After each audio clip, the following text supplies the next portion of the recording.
Shrier from Washington, D.C. We have Christopher Pearsall from Rhode Island, and we have John Jurkiewicz from Kentucky.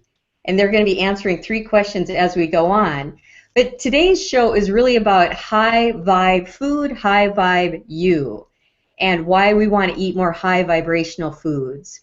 And there's many ways to increase your vibrational level. There's like singing, there's dancing, there's nature, going out in nature, there's giving people sincere compliments.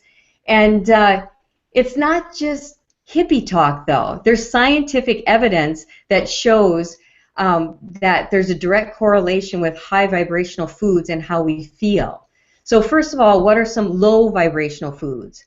Low vibrational foods are anything out of a box. So if you see it sitting on the counter and it's been there a while, it's a low vibe food, no life force. And also like meat and pasteurized dairy is no life force. Chemically additives in foods, no life force. And artificial flavors, colors, things like that, no life force. And so I have some examples of high vibe foods, and these high vibe foods can be something like sprouted almonds. You see I sprouted these last night, and if you look really close, you'll see that the sprout is there, and it's just like coming alive. I've got broccoli sprouts, and this is a live food, so if you have broccoli sprouts, that's really high vibe. This is kale back here. And kale is growing up from the earth into the sun, and so this is purple kale, and it's really a high vibe food. So fruits and vegetables, high vibrational, and also over here we've got the vegetables that are high vibe. So it is, if you know anything about Kirlian photography, you'll know that there's scientific evidence for this. Kirlian photography, as well as the Hertz frequency levels. And if you've read the book Power versus Force by Dr. David Hawkins, the late Dr. David Hawkins, you know he has a level of calibration from 1 to 1,000. And anything up to 200 is lower force. And it is force, and it's not sustainable. Anything 200 and above is higher vibrational, and it comes from power, your inner power. So when we eat these higher vibrational foods, we're going to be able to sustain ourselves and actually come from that place of true power. So here we go. I've got 3 questions I'm going to ask each of our guests. 3 questions, and they're going to have a minute each to answer these questions. And the first question is, why do you want to eat higher vibrational foods? And we're going to go with Christopher Pearsall first. If you would unmute yourself and give us your answer to that question, you have a minute. Okay. Well, Pamela, thank you for having me here. And as a success coach dealing in peak performance and motivation, the reason I need high vibe foods is if I'm going to motivate someone or get to my own peak performance in order to make sure that other people can, they're not going to have confidence in me if I don't have my own peak performance. And the fact is, if the mind and the body are both not working well, then you're never going to get to peak performance. You're never going to be thinking right. You're never going to be putting things together. And the fact is, with high vibe foods, getting your fresh vegetables, your fresh fruits, and getting them in your diet with protein enriched, balancing out your alkalines and everything, you will be able to keep your mind in balance with your body and be able to reach peak performance if you follow a pretty decent regimen. Perfect. Thank you very much, Christopher. Do I win a prize? Yeah, you win a prize. And let's have a minute with John. Why do you want to eat higher vibe foods? Well, I think the short answer to that question, Pamela, is quality of life. You know, I look at my business, I look at my life, I look at the fact that I'm 61 years old. I know I don't look it. And I want to live to be at least 81, and then we'll go from there. I just think my wife and I were talking the other night, and all the high vibrational foods you talked about, we grew up with. It just in about the last 30, 35 years, everything's in a box. Everything's in a can. Right. And so I think we need to get back to that. Sounds good. Thank you. And how about you, Kat?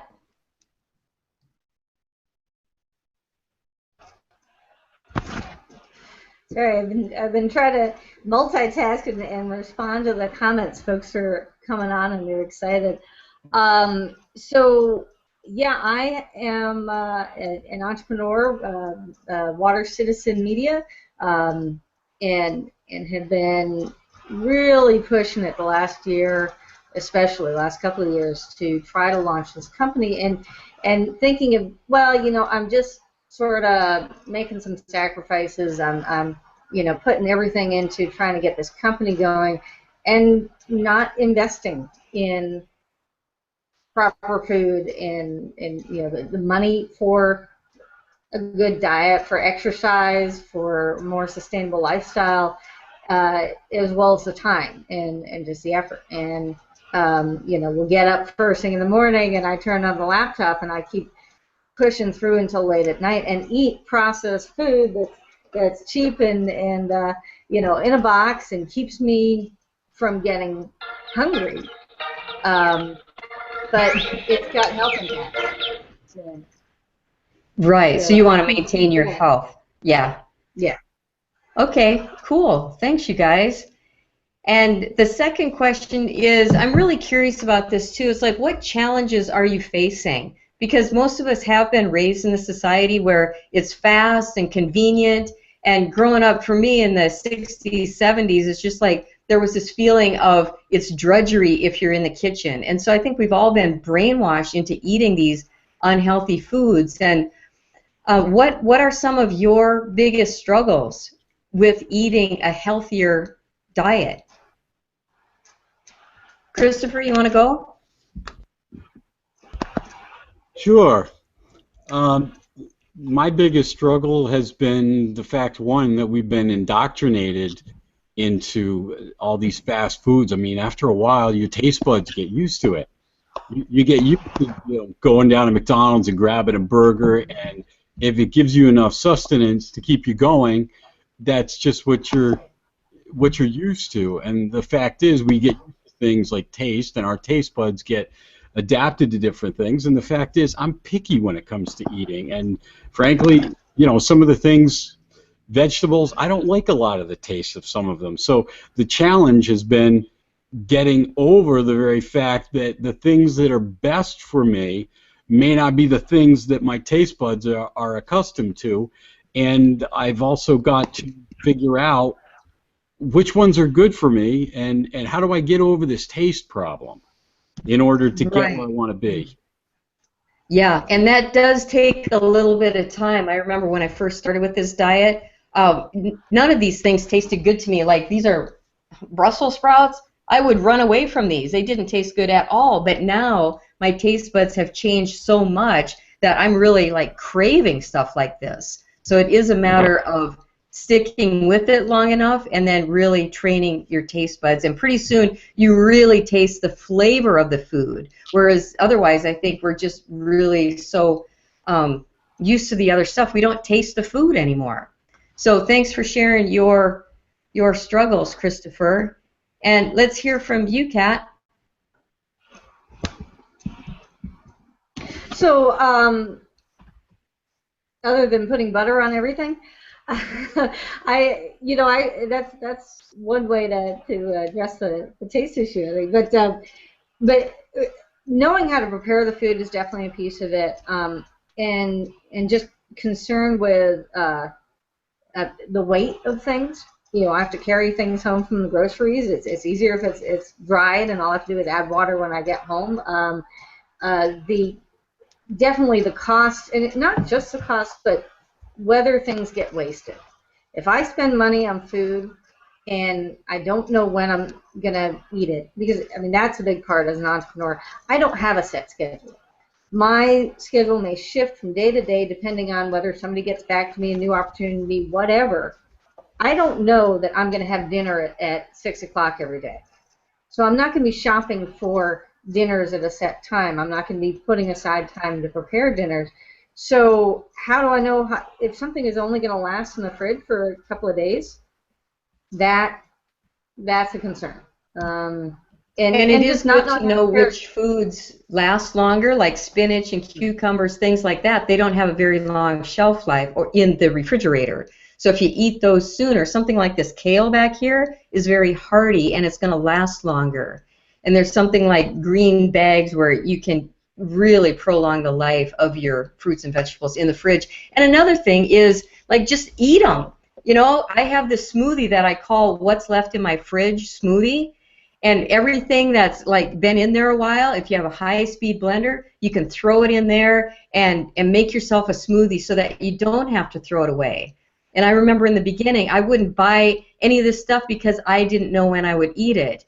And then pretty soon, it's just like changing your taste buds. You start to see the stuff in your fridge, and you just pull it out. I can steam this stuff in no time and eat it as quickly as I can open a package of something. So it really is a mindset, it seems to me.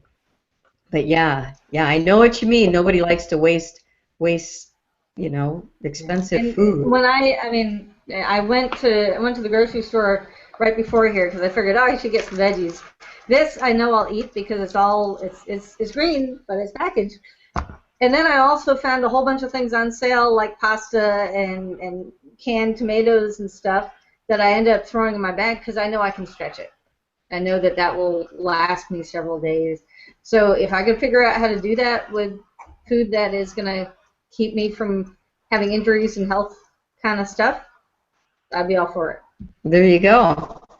Yeah, and another thing is, like, where is the food coming from? The high vibrational foods, like the kale I just got today, when I was driving out to the local farmer here in Sequim, I could see the other kale growing. So you know it was cut and on the shelf and back here all within a couple of days. Some of this stuff, we don't all have that luxury, but if it's traveled for, you know, miles, thousands of miles sometimes, the life force has really gone down in that food. So the more we can buy local food, the more energy it's going to have, the more recently it was picked. I see you, Kat. Are you looking for where it's from? This is actually out by you. It's from California. Oh, it's from California? It's from California. So not local. Right. Okay. So what about you, John? Can you tell us about some of your challenges with eating a healthier diet? I agree with what both Kat and Christopher said. I have a bit of a different challenge. I live in a very small community, and it means my options for eating fresher food often require some challenges. Now, during the growing season and the farmer's market season, it's very easy for me to go 3 times a week, get fresh. When you live in a community of under 30,000 people, you're pretty much confined to, from probably October through the end of March, going to the big box grocery stores and trying to pick your way through what they have there.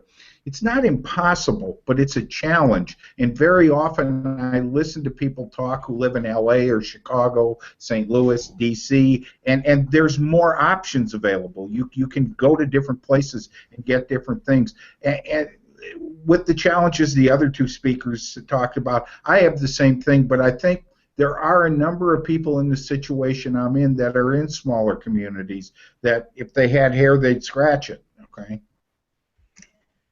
Right. Yeah, Sequim here is 6,600 people. It's pretty small, but luckily our temperature allows us to grow food more often. One thing that you can do, and I certainly appreciate the struggle. I have friends in Minnesota who just can't get any food in the wintertime, but one thing that you can do, and I would love to get more people growing sprouts, because these broccoli sprouts are like 50 times more nutritionally dense than the broccoli itself. And you can do this right on your kitchen counter. It's super easy. When I first got into this raw food lifestyle, I thought it's so hard to shift my mind set into making this kind of stuff.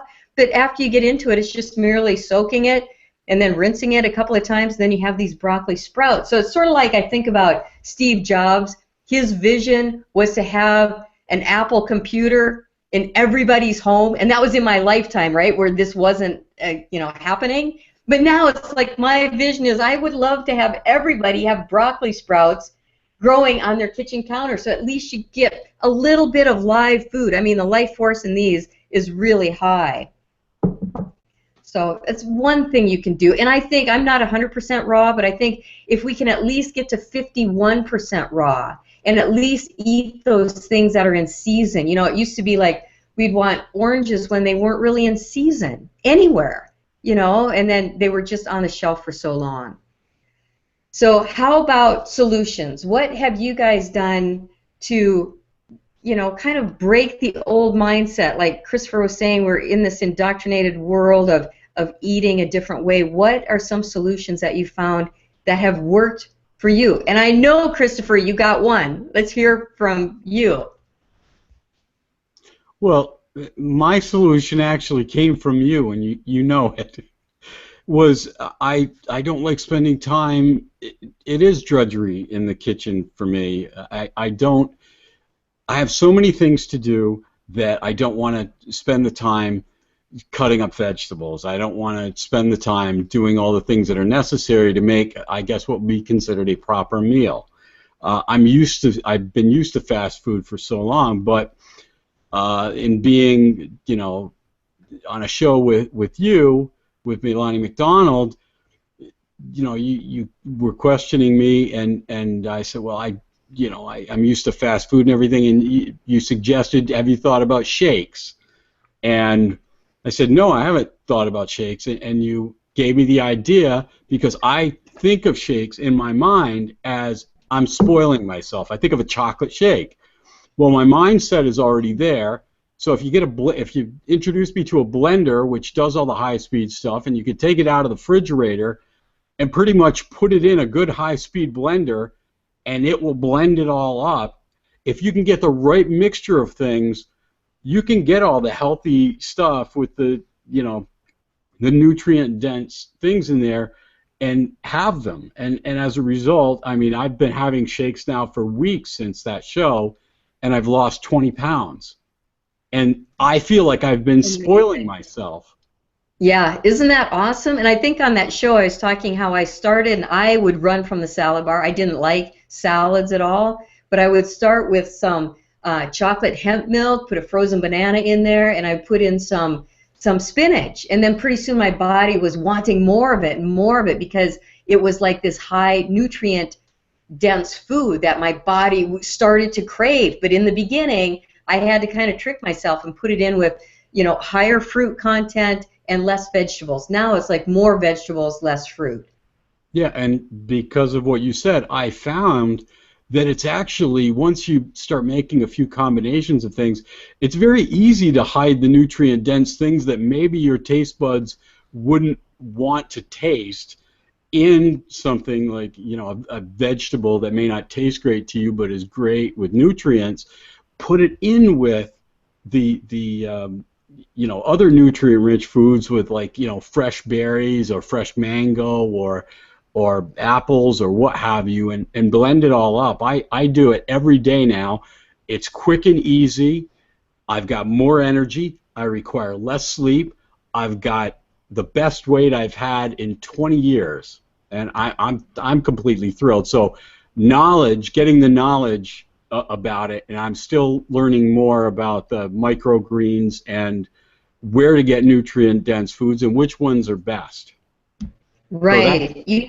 Dr. Joel Furman has a really great chart. It's called the Andy factor, and it's how many nutrients per calorie. And if you Google that, you can find which vegetables have the most nutrient per calorie. It's really great. Oh, and Christopher, you've done something that I've never heard anybody ever do, and that is you put pickles in your smoothies. You can put anything in there.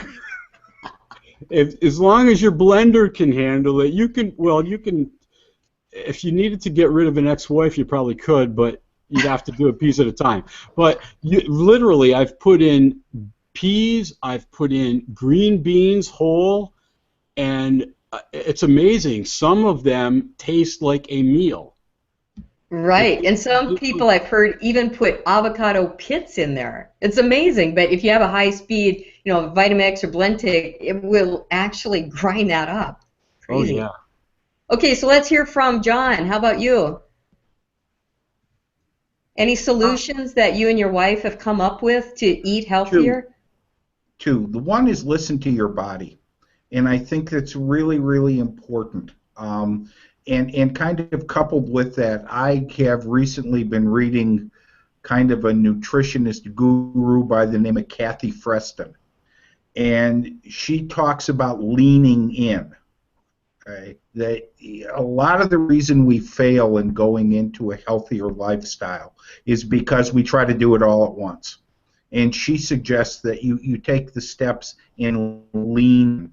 So what are you going to do this week that's going to improve? And once that kind of takes hold and creates a foundation, what are you going to do next week and the week after? And those are some of the things. Honestly, what it comes down to, and I think we all learned it as kids, it's common sense. It is easy to stop at McDonald's. It is easy to go to Dairy Queen. But I think when you sit back and you look and you say, what's the trade-off? I think something Christopher said, I feel better. I have more energy. I'm able to do the things I want to do. So you look at the Big Mac or you look at the large order of fries and you say, is it worth it? Okay? Doesn't mean you don't want it. It means, is it worth it? Right, in the long run too, because short term we get that little spike. It's like, oh, all of a sudden I feel better, my taste buds are satisfied, and I really want that from an emotional level. But in the long term, is that acidic food really helping our bodies? Because acid food versus alkaline, that's a whole nother topic. But with acidic foods, like, it's like the alcohol, coffee, meat products, you get a little hit from it. You get an initial hit, but the toll it takes on our bodies does make a difference after time. And one of the other things I've done, to that end, I'll look at something that I really have craved in the past, and I'm just going to say a donut, for example, okay?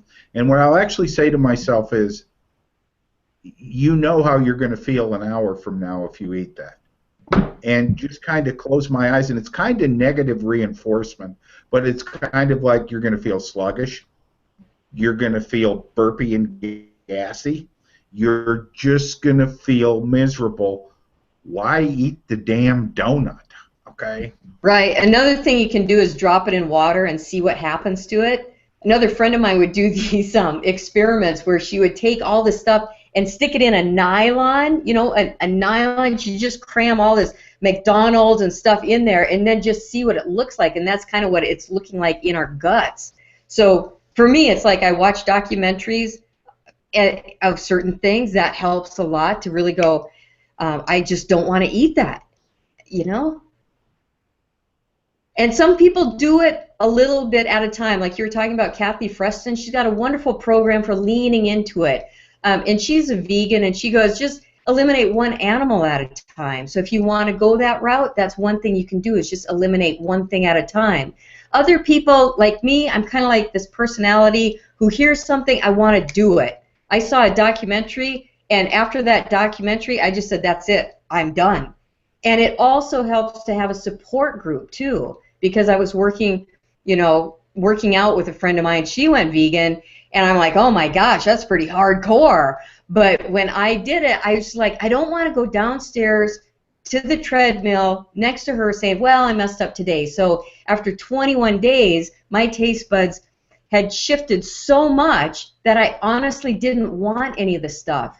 But if I wouldn't have had her in the beginning, it would have been really, really easy just to say, hey, I'm off this diet, but having a support team, and that's why I want to do more masterminds in 2015 so that we can really support each other. I think a lot of us just don't have kindred spirits around us, and it's just, we're bombarded with all the billboards and everybody on TV, all the ads telling us, oh, you're going to look so much better if you eat this, or look at this, we're having so much fun eating this ice cream cone, or all of that, that it can be really hard to shift something as fundamental as how we eat.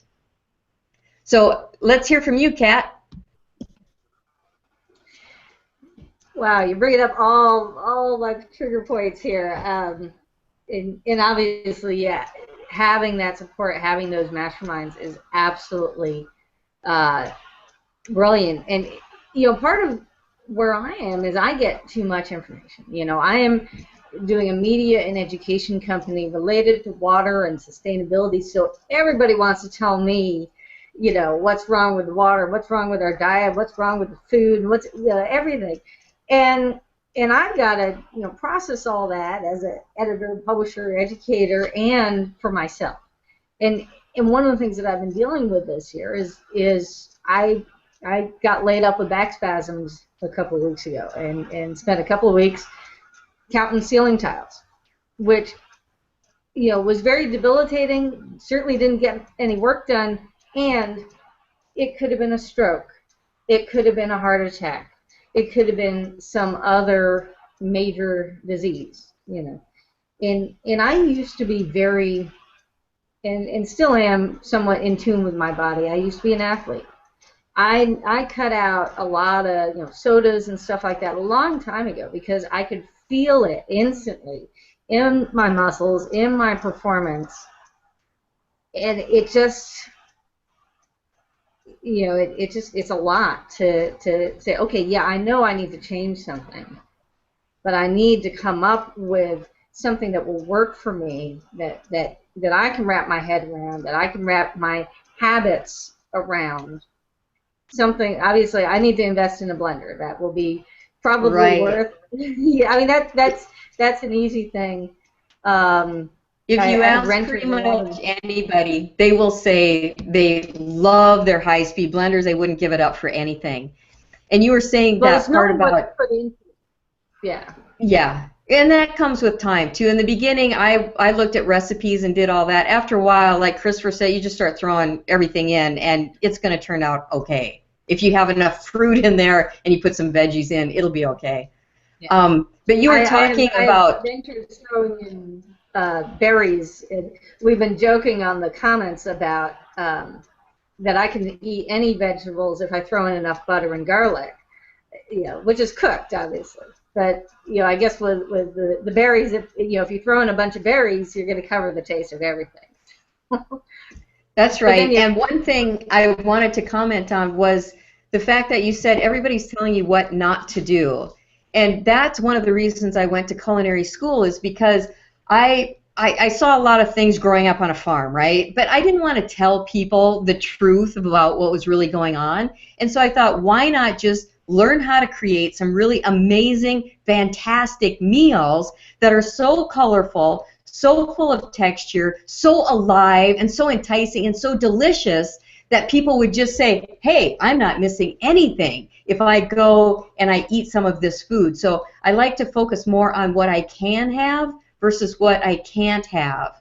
And that has made a huge difference. And people will say to me, it's like, oh my gosh, what do you eat? And now I'm at a point where I'm like, there is so much. I don't know if I'll get through everything before I die that I want to eat. There are just so many amazing things in the plant and legume world that I didn't even know about before. But all it takes is like getting exposure to it, and then you start to see. So let's do a shout out. Who's out there? I know that, you know, I don't have my screen in front of me there, but we've got Nancy Ann out there. I want to do a shout out to her. And John Frasca is here. Who else? Maylani is here. Melania's here. Lon McClure is here. Lon, hey Lon, how you doing? And Bruce Ziemann. Bruce Ziemann is here. My brother. Hey, that's awesome. He got on. That's really great. Well, this has been my very first live Google Hangout, and it's actually a little bit stressful the first time because I'm switching boxes down here. I'm controlling the volume. I'm doing all kinds of stuff, and then talking about this amazing topic of food, which really is my mission in life, because if people live their highest vibrational life, their highest expression of who they can be, I mean, just imagine our planet. It would just be like people feeling good. You look around and you can see when people don't feel good, and it's just a better world, I think, for everybody when we have enough free energy and we're living at a high vibrational level that we can actually create what we want on the planet, and there's so much to be grateful for. So any final thoughts? I know we said it was going to be a half an hour, and this topic we could talk like for 3 hours easy on. I think we're just getting started, and maybe we'll do another one sometime. Comments from anyone? Looking at the comments, I think there's a lot of folks who would love to chime in on this. So it sounds like another session would be more than welcome. Right, and also if you put comments in below underneath this video, we can respond to them. And Kat and Christopher and John, if you want to put your webmail and your email address down there so people can get a hold of you if they want to talk to you, that'd be great.